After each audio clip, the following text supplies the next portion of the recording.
எஸ்தரின் சரித்திரம்.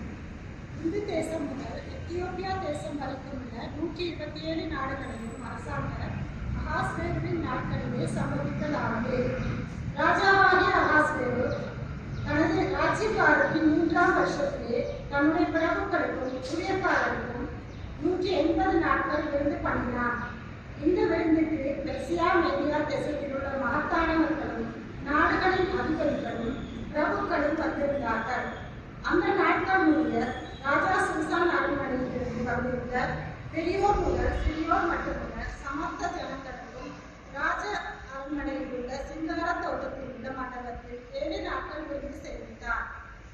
ராஜ ஸ்திரீயாகிய வஸ்தியும் அரண்மனையிலே ஸ்திரீகளுக்கு ஒரு விருந்து செய்தார்.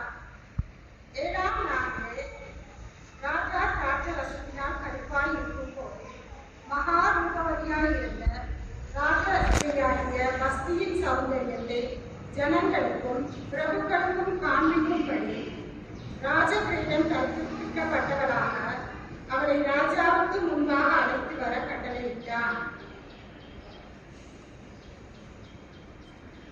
ஆனால் ராஜஸ்திரியாகிய வஸ்தி வரமாட்டேன் என்றார். அப்பொழுது ராஜா கடும் கோபமடைந்து தனக்குள்ளே மூட்ட வெறி கொண்டார்.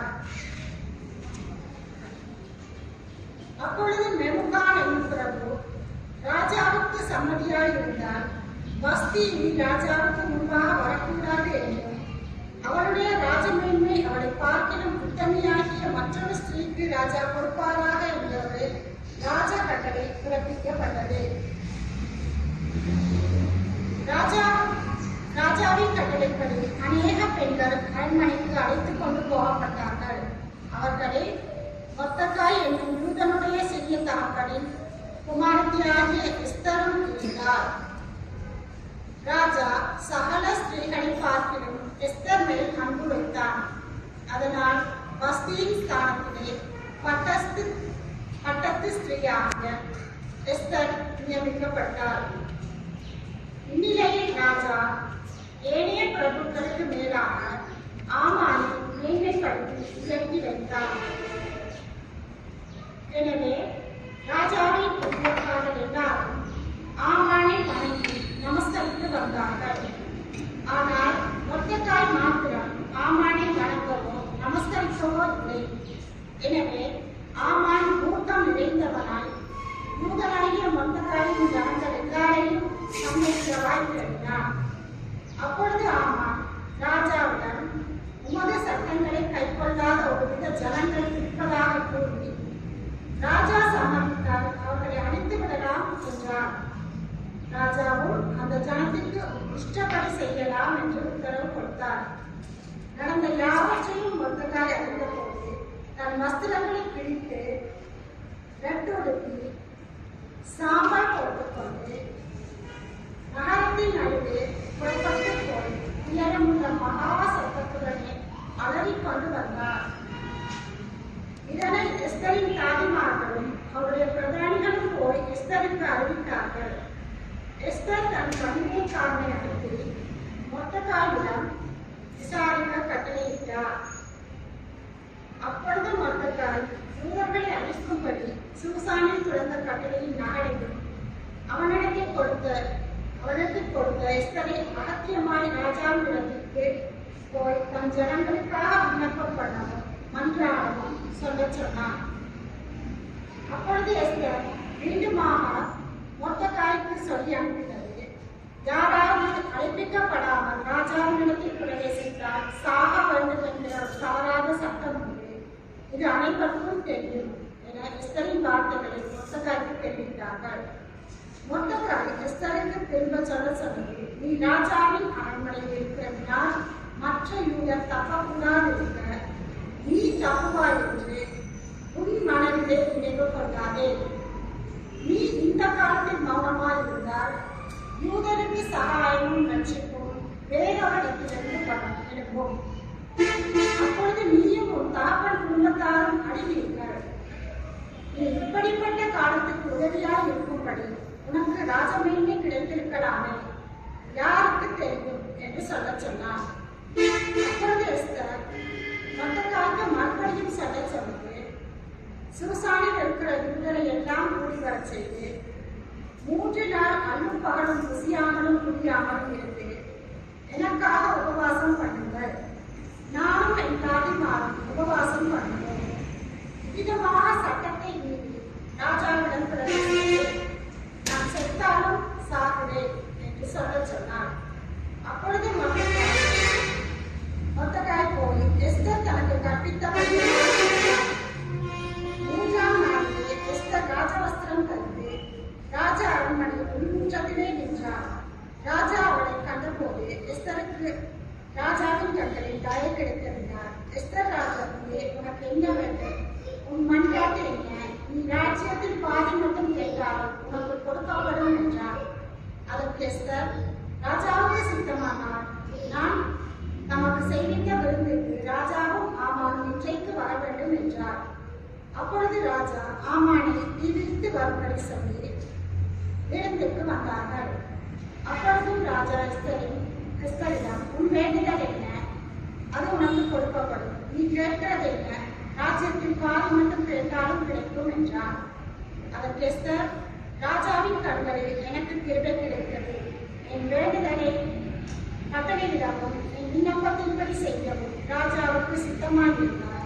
ராஜாவும் ஆமானும் நான் இன்னும் தங்களுக்கு செய்ய போகிற விருந்துக்கு வர வேண்டும் என்பதே என் வேண்டுதல் விண்ணப்பமாய் இருக்கிறது. நாளை ராஜாவின் சொற்படி செய்வேன் என்றார். அன்றைய தினம் ஆமான் சந்தோஷமும் மன மகிழ்ச்சியுமாய் புறப்பட்டான்.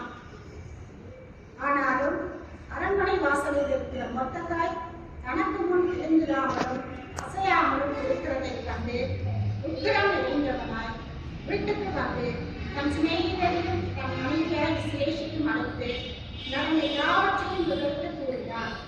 அப்பொழுது அவர்கள் அவனை பார்த்து 50 முழம் உயரமான ஒரு தூக்குமரம் செய்யப்பட்டு அதிலே மொர்தெகாயை தூக்கி போடும்படி நாளைய தினம் ராஜாவுக்கு சொல்ல வேண்டும்.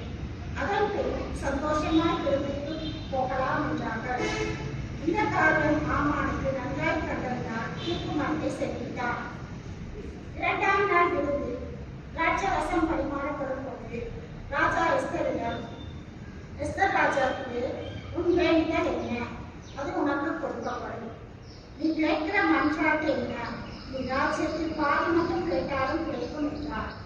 அப்பொழுது எஸ்தர், ராஜாவே, உம்முடைய கண்களில் எனக்கு கிருபை கிடைத்தது. ராஜாவுக்கு சித்தமாயிருந்தால் என் வேண்டுதலுக்கு என் ஜீவனும் என் மன்றாட்டுக்கு என் ஜனங்களும் எனக்கு கட்டளையிடப்படுவதாக. எங்களை அடித்து கொண்டு நிர்மூலமாக்கும்படி நானும் என் ஜனங்களும் விற்கப்பட்டோம். அடிமைகளாகவும் விளையாட்டுகளாகவும் விற்கப்பட்டு போனாலும் நான் மௌனமாக இருப்பேன். இப்பொழுதோ ராஜாவுக்கு உண்டாகும் நஷ்டத்துக்கு அந்த சத்துரு உத்தரவாதம் பண்ண முடியாது என்றார். அப்பொழுது ராஜா, இப்படி செய்ய குடிகரம் கொண்டவன் யார்? அவன் எங்கே என்றார். அதற்கு எஸ்தர், சத்துருவும் பகைஞனுமாகிய அந்த மனிதன் இந்த துஷ்ட ஆமான் தான் என்றார்.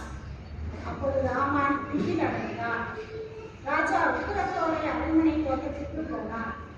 ராஜாவினால் தனக்கு பொல்லாப்பு நிர்ணயிக்கப்பட்டது என்று ஆமான் கண்டு எஸ்தரிடத்தில் தன் பிராணனுக்காக விண்ணப்பம் பண்ணினார்.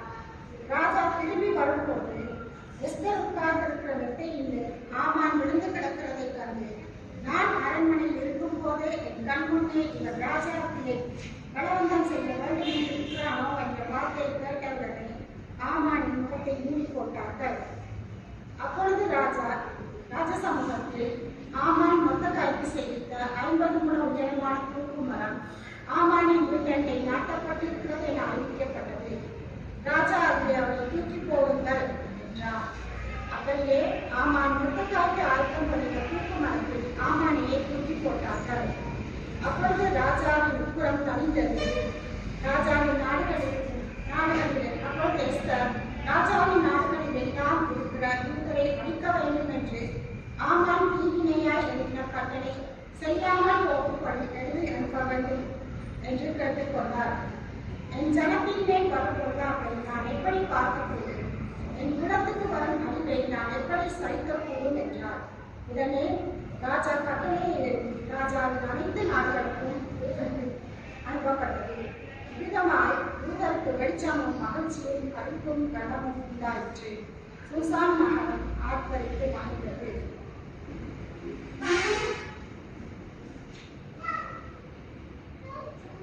அன்று எஸ்தர் ராஜாத்தி மொத்தக்காரிடமிருந்து கிடைத்த செய்திக்கு கீழ்ப்படிந்து தனது குலத்திற்காக உபவாசத்தை ஜெபித்து வெற்றி கண்டார்.